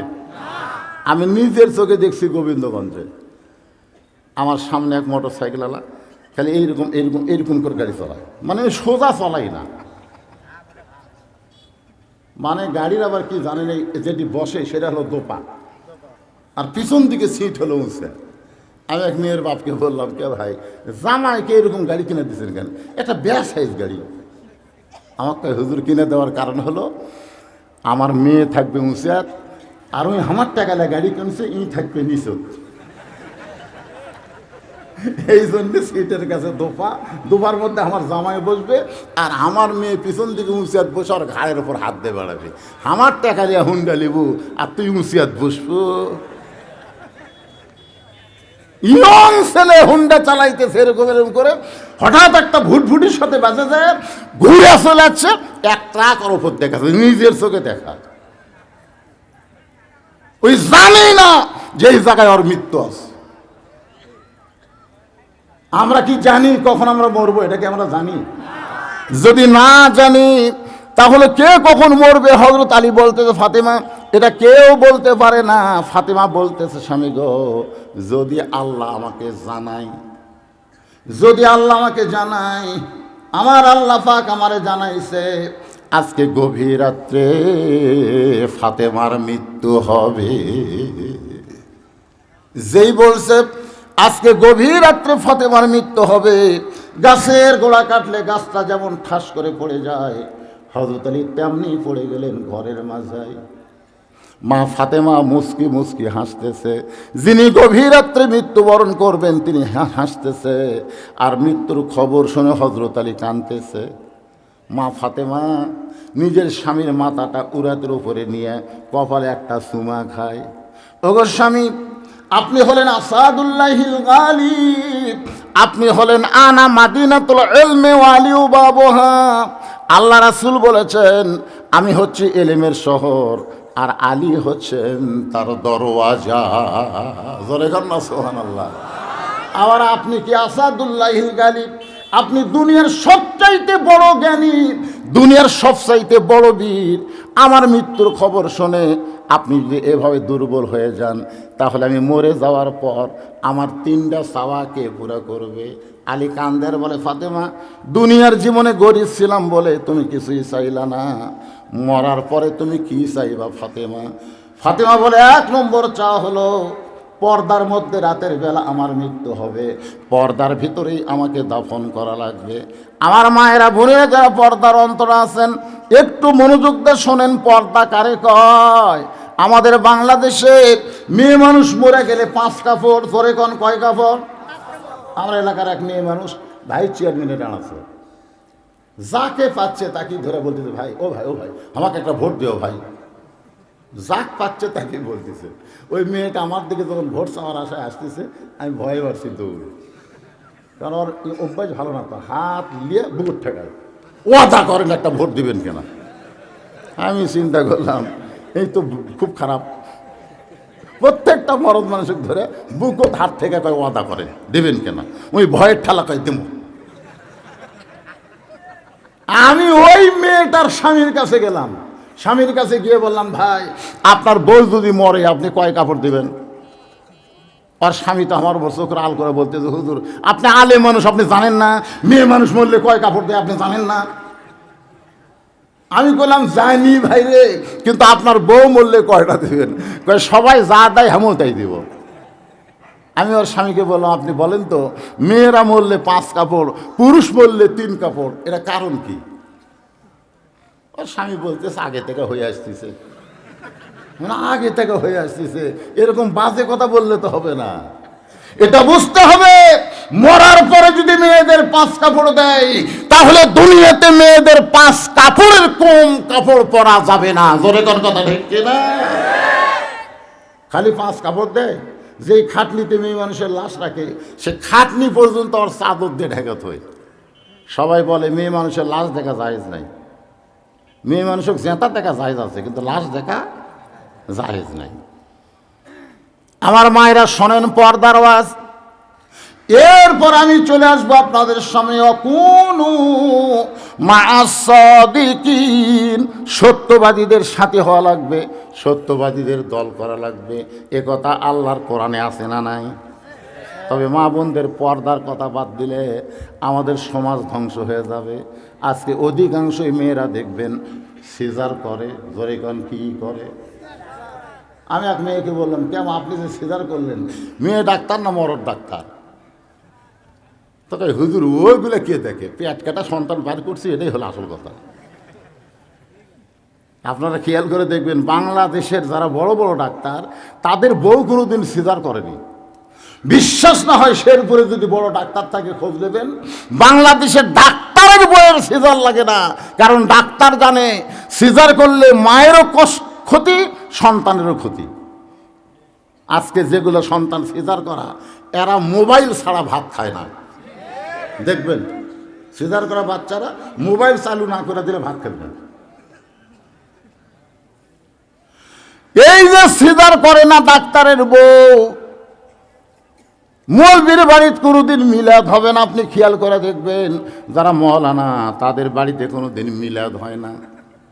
আর একটা জিনিস খেয়াল করবেন, পীরের বউ কোনোদিন মুহুরিদে হয় না। এই 3টা জিনিস আপনারা খেয়াল করবেন, ডাক্তারের বউয়ের সিজার লাগে না, মৌলবীর বাড়িতে মিলাদ হয় না, আর পীরের বউ মুরিদ হয় না। কারণ পীরের বউ জানে আমার পীর হলো 1 নম্বর লুচ্চা, মাঝে মধ্যে মুরিদের বউয়ের দিকে চোখ মারে, এই শালার হাতে মুরিদ কে হবে গন্ধ। অথচ আল্লাহর নবীর হাতে সর্বপ্রথম যিনি ঈমান গ্রহণ করেছেন তিনি হলেন রাসূলের বউ। জোরে কোন সুবহানাল্লাহ। বুঝতেছেন? এই জন্য কোনো পীর তীর ধরা চলবে না, ধরতে হবে আল্লাহ রাসূলকে। লাকাদ কানা লাকুম ফি রাসূলিল্লাহি উসওয়াতুন হাসানাহ। ভাইজান একটু মনোযোগ দিয়ে শুনবেন। মা ফাতেমা বলে, স্বামী গো, আল্লাহ তাআলা আমাকে জানায় দিছে আজকে গভীর রাতে আমার মৃত্যু হবে, আমি মরে গেলে আমার 3টা চাওয়া আপনাকে পুরা করা লাগবে। জোরে কোন কয় চাওয়া? 1 নম্বর চাওয়া হলো পর্দার মধ্যে মৃত্যুবরণ করব, পর্দার মধ্যে আমাকে দাফন করা লাগবে। আমার 2 নম্বর চাওয়া হলো আমার জন্য কোনো জানাজার ব্যবস্থা করবেন না। আমি মরে যাওয়ার পর মাইকিং করবেন, জনগণকে বলবেন আমার বউ মারা গেছে, জানাজা হবে জোহরের নামাজের পরে, এরকম কোনো মিছিল করবেন না। আলী বলে, ফাতেমা তুমি নবীর কলিজার টুকরা, তোমার মৃত্যুর খবর শুনলে লক্ষ মানুষ তোমার জানাজায় দোয়া করবে, তুমি কি চাও না তোমার দোয়া করুক? ফাতেমা বলে, কি হবে?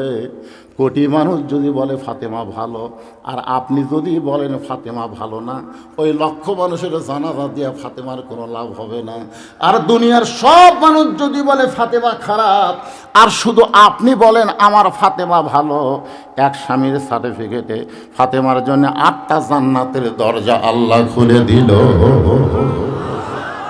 আমার 3 নম্বর চাওয়া হলো, আমার লাশটা কিন্তু খাটনিতে তুলবেন না। আমার লাশটা খাটনিতে তুলবেন না। কেন তুলবেন না? কারণ ফাতেমার দেহের ওজন এটা দুনিয়ার কোনো পরপুরুষ যেন বুঝবার না পারে। আপনারা বলেন তো, একজন মানুষ যখন খাটনিতে চড়ে তখন 4 জন মানুষ সেই খাটনি কান্দে নেওয়া লাগে। ধরে কোন কয়জন? আমি হিসাব করে দেখলাম এই মুহূর্তে 4 জন কান্দে নেওয়ার লোক দুনিয়াতে নাই। যদি আমার বাবা থাকতো দুনিয়ায়, মরা মেয়ের লাশের খাটনি বাবা কান্দে নিবার পারত।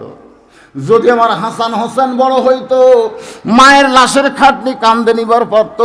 কিন্তু 6 মাস আগে আমার বাবা দুনিয়া থেকে বিদায় হয়ে গেছে, আর এত ছোট হাসান হোসাইন মায়ের লাশের খাটনি কান্দে নিবার পারবে না।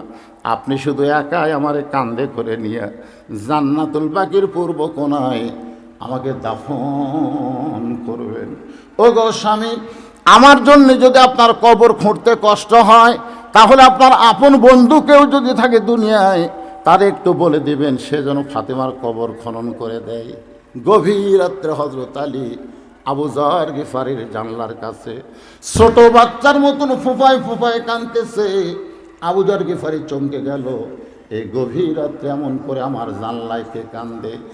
দরজা খুলে তাকায় দেখে আসাদুল্লাহিল গালিব হযরত আলী কাঁদতেছে। আবু যর গিফারি বলে, আলী রে, জীবনে বহু যুদ্ধ তোমার সঙ্গে করেছি, কোনো যুদ্ধে তোমাকে পরাজিত হতে আমি দেখি নাই। আজকে গভীর রাত্রে তোমার এমন কি হলো? আমার জানলার পাশে তুমি কেন কাঁদতেছ? আবু যর গিফারি বলে, আলী বলতেছে, আবু যর, একজন পর্দানিশী রাতের বেলায় মৃত্যুবরণ করবে, এ রাতের বেলায় তাকে দাফন করা লাগবে। যা যা একটা কবর কর। আবু যর, চিন্তা করিস না, যে জায়গায় কবর করবি ওই জায়গায় একটা বাতি জ্বলতেছে, যেই বাতির কোনো তার নাই, যেই বাতির কোনো সুইচ নাই, বিনা তারে বিনা সুইচে আমার আল্লাহ তাআলা অটোমেটিক ভাবে জ্বালায়া দিছে। জোরে কর না সুবহানাল্লাহ। আপনারা মনে করতেছেন যে কবরে কোনো দরজা নাই, জানলা নাই, কবরে কোনো বালিশ নাই, খেতা নাই, অন্ধকার কবরে কেমনে থাকবো? আপনি যদি কবরের পাথেও জোগাড় করেও যে একটা গান নাই, কিন্তু যেদিন ডাক পড়িবে কবর মাঝে যাইতে, জোগাড় কিছু করছো বন্ধু, জোগাড় কিছু করছো বন্ধু, তার মাঝে বিছাইতে। সবাই বলেন ডানে কবর বামে কবর। কে ভাই, এ কথা কি মিথ্যা কথা? আপনাকে গোরস্থানও জাননি, গোরস্থানও জাননি। ডানে কবর বামে কবর, নিচে কবর আছে যে, উপর দিকে চাইয়া দেখো, উপর দিকে চাইয়া দেখো, বাঁশের ছাউনি দিছে কে, এমন আজব দিবে রে ভাই। যুবকেরা রে, এমন আজব দিবে রে ভাই, কবরের ওই মাটিতে গলা ফেটে রক্ত ঝরবে চিৎকারের ওই চোটেতে। আবু যর গিফারি কোদাল নিয়ে গভীর রাত্রে জান্নাতুল বাকি ওই সবুজ রঙের বাতি রে, যেই বাতির কোনো তার নাই, কোনো সুইচ নাই। উম্মাহাতুল মুমিনিন, তাহলে ফাতেমাকে মা বলা যাবে না? আমি বললাম তাহলে ফাতেমাকে কি বলা লাগবে? বলে ফাতেমাকে বলা লাগবে বোন। আমার কথা কি বুঝলেন? খাদিজাকে, এই আমাকে খাদিজা কে হয়? হুজুর আপনি একটু জোরে বলবো, কে হয়? উম্মাহাতুল মুমিনিন। তাহলে ফাতেমা হলো খাদিজার মেয়ে, মা যদি মা হয় তাহলে মেয়ে বোন হবে। তো হুজুর আপনারা বলবেন বোন ফাতেমা, আমি বললাম কেন পাগলা, আদম তোমার কে হয়? তাই আমার বাপ হয়। তোর বাপের কে হয়? তাই বাপ হয়। তোর দাদার কে হয়? বাপ হয়। তা আদম যদি তোরও বাপ, তোর বাপেরও বাপ, তোর দাদারও বাপ, তাহলে ফাতেমা আমাকে মা হলো, অসুবিধা কোন জায়গায় রে?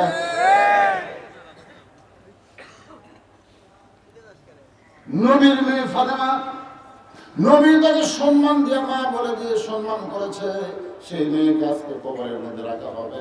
খবরদার কবর বেয়াদবি করিস না, খবরদার কবর বেয়াদবি করিস না। এই কথা বলে আবার যখন কোদাল মারতে চায়, এমন সময় কবরের ভিতর থেকে একটা আওয়াজ আসতে যাবো, যার এই কবরকে সাবধান না করে বরং যারা কবরের মধ্যে আসবে তাদেরকে সাবধান করো। এই কবরকে সাবধান না করে বরং যারা কবরের মধ্যে আসবে তাদেরকে সাবধান করো। আমি আপনাদের বুঝানোর জন্য বলতেছি ভাইজান, হযরত আলী গভীর রাত্রে ফাতেমাকে কবর দেওয়ার জন্য নিয়ে গেছে। কবরে দাফন করার পরে আল্লাহর কাছে বলতেছে, আল্লাহ এই ফাতেমাকে তুমি কবুল করো, এই ফাতেমাকে তুমি কবুল করো। এই দোয়া করার পরে তাকায় দেখে সামনে কয়েকটা পুরাতন কবর দেখা যায়। এই মাত্র ফাতেমার কবর দিল, সেই নতুন কবর আর দেখা যায় না। আলী চিল্লায় বলে ফাতেমার কবর, ফাতেমার কবর। কে যেন ডাকতে বলে, আলী রে, কিয়ামত পর্যন্ত যদি হায়াত পাও আর জান্নাতুল বাকির মধ্যে যদি দৌড়াও, ফাতেমার নতুন কবর আর তুমি দেখতে পাবা না। ফাতেমা পর্দা নিশি, আমি আল্লাহ জোহরা ডিগ্রি দিয়া ফাতেমার কবরটাকে কিয়ামত পর্যন্ত পর্দা করে দিয়েছি। তাহলে আমার মায়েদের জন্য সেই ফাতেমার পর্দা গ্রহণ করার দরকার আছে না নাই? পুরুষ মানুষের জন্য 1 নম্বর নেক আমলের নাম কি? আরো জোরে কম। আর মেয়েদের জন্য 1 নম্বর হলো পর্দা। আমল বিল আরকানের উপর ওয়াজ করার পরে এবার চলে আসেন, আল্লাহ বলতেছেন আত্তাকুল্লাহ, ভয় করতে হবে না। আকুনু মা'আস সাদিকিন, এটাই হলো ওয়াজের মূল বিষয়। আকুনু মা'আস সাদিকিন, এর বাংলা অর্থ কি? এবারে বুকে হাত না থাকে, বুঝতে পারছেন না? আকুনু মা'আস সাদিকিন, এর বাংলা হলো সত্যবাদীদের সাথী হও। আপনারা বলেন তো বর্তমানে বাংলাদেশে সত্যবাদী কারা? শাকিব খান না মামুনুল হক? এ কথা হয় না কেন? শাকিব খান না মামুনুল হক? মামুনুল হক দৌড়িয়ে ধরা পড়ছে, সাংবাদিক জিজ্ঞেস করে তোর কাবিন আছে? আর শাকিব খানের 2 বছর 2.5 বছর পর পর একটা করে বউ বানায়, বের হয়ে বলে এই সন্তান শাকিব খান। আমাদের বগুড়ার একটা বার আছে, তার নাম রঘু সরকার। আর ছোট যখন হাঁটে বেড়ায় তখন এটা হলো শাকিব খান। এরপরে বাড়ানো গুগলি, 2 বছর পরে এটা হলো শাকিব খান। আজ পর্যন্ত শাকিব খানকে পুলিশ ধরছে, কতক্ষণ পুলিশ ধরছে, কিন্তু মামুনুল হক এখনো একটু মনোযোগ দিয়ে শোনা লাগবে। আপনারা প্রাইমারির সাথে না নুরানি মাদ্রাসার সাথে? নুরানি মাদ্রাসার সাথে কারা কারা দিয়ে হাত তোলা আমার আল্লাহকে দেখান।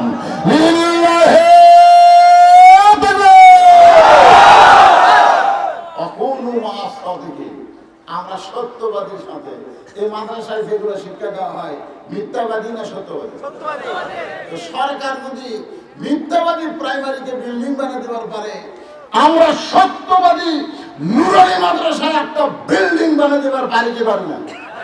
এতগুলো মানুষ এই মাদ্রাসার একটা ঘর করা লাগবে। এই ঘর করার জন্য 10 বস্তা সিমেন্ট। সত্যবাদীদের সাথে আল্লাহর কোরআন হক, এই কোরআনের সাথে থাকার জন্য 10টা বস্তা সিমেন্ট দিবি। এমন কোন আল্লাহর পাগল আছে যে হুজুর এই মাদ্রাসার জন্য কোরআন শিক্ষা? আল্লাহ মামুন, সেই মাগরিবের নামাজের পর থেকে এত রাত পর্যন্ত তোমার পাগল বান্দা বান্দিরা আরামের বাড়ি ঘুম বাদ দিয়া কোরআন হাদিসের মহব্বত করে যার মধ্যে নিয়ে এই জান্নাতের বাগানে বসে বসে আলোচনা শোনার শেষে আমি গুনাহগারের সঙ্গে রহমতের দরজায় ফকির হয়ে দোকানে হাত তুলেছে। মেহেরবানি করে আজকের মাহফিল আমাদের সকলের হেদায়েতের জন্য, নাজাতের জন্য, জান্নাতের জন্য কবুল করে না। এই মাহফিলের শুরু থেকে শেষ পর্যন্ত যত আলোচনা হয়েছে এর মধ্যে যদি ত্রুটি হয়, ভুল হয়, মাফ করে দেন। এর যে হাদিয়া মঞ্জুর করেন সোনার মদিনায় নবী পাকের রওজা মোবারকে আল্লাহ আপনি কবুল করে নেন। तमाम अंबिया किराम, असहाब किराम, ताबीन किराम, तवा ताबीन किराम, तमाम পৃথিবীর মাটির নিচে যত মুমিন মুমিনা শুয়ে আছে আল্লাহ সকলের আরওয়াহ পরে হাদিয়া কবুল করেন। আল্লাহ আমরা যারা হাত তুলেছি আমাদের মধ্যে জনম দুঃখনী মা যাদের কবরে গেছে আল্লাহ মেহেরবানি করে মায়ের কবর জান্নাতে টুকরা বানায় দেন। মোনাজাত শুরু করার সময় আমার এক ভাস্তা কানে কানে বলতে হুজুর 2 বছর আগে আমার বাবা দুনিয়া থেকে চলে গেছে। খালি তোমার বাবা না, আমরা যারা বাবা হারে এতিম হয়ে হাত তুলেছি আল্লাহ মেহেরবানি করে বাবার কবরকে জান্নাতের টুকরা বানায় দেন। আল্লাহ মাগুর গাড়ি মাদ্রাসাকে কিয়ামত পর্যন্ত কবুল করেন। আল্লাহ এই মাদ্রাসা নুরানি মাদ্রাসা হিসাবে পরিচালিত হচ্ছে। এই মাদ্রাসা যেন হাফেজি মাদ্রাসা, কওমি মাদ্রাসা হিসাবে যেন কবুল হয়ে যায়। আল্লাহ তোমার এই নবীর এতিম ঘরে আজকে নগদে বাড়িতে যারা দান করে দিছে, কেউ ইট দিল, কেউ সিমেন্ট দিল, কেউ দরজা জানলা দিল, কেউ টিন দিল, যারা এই যে নিয়োগ করে দান করলো মাবুদ সকলের দানগুলোকে তুমি জান্নাতের বিনিময়ে কবুল করো। এই মাদ্রাসার সভাপতি, মাদ্রাসার সহসভাপতি, মাদ্রাসার সেক্রেটারি, মাদ্রাসার কেশিয়ার, মাদ্রাসার সদস্য আল্লাহ সবাইকে কবুল করে তুমি জান্নাতি সদস্য বানায়া দাও। মাদ্রাসার মুহতামিম, মাদ্রাসার উস্তাদ, মাদ্রাসার তালবে ইলমকে আল্লাহ তুমি কবুল করো। আজকের মাহফিলে সম্মানিত সভাপতিকে আল্লাহ তুমি কবুল করো। এক সময় আমার ভাই খাবার চাইছিল, আমি হাত ধরে বললাম ভাই যায়েন না। আমার সেই সভাপতি ভাই হাফেজ সাহেব আখিরে মোনাজাতে আমার সঙ্গে হাত তুলেছে। আমি গুনাহগার, আমার ভাইয়ের হাতের ওসিলায় গোটা মাহফিলকে আল্লাহ তুমি কবুল করে নাও। আল্লাহ আজকের মাহফিলে প্রধান অতিথি আসতে পারে নাই, কিন্তু প্রধান অতিথির প্রতিনিধি এসেছিল। কি দিয়ে গেল মাদ্রাসায় আমি এখনো জানি না। আল্লাহ আজকের মাহফিলে সম্মানিত বিশেষ অতিথিদের আল্লাহ তুমি কবুল করো, আলেম ওলামাদের কবুল করো। ফিলিস্তিনের মুসলমানকে আল্লাহ তুমি হেফাজত করো।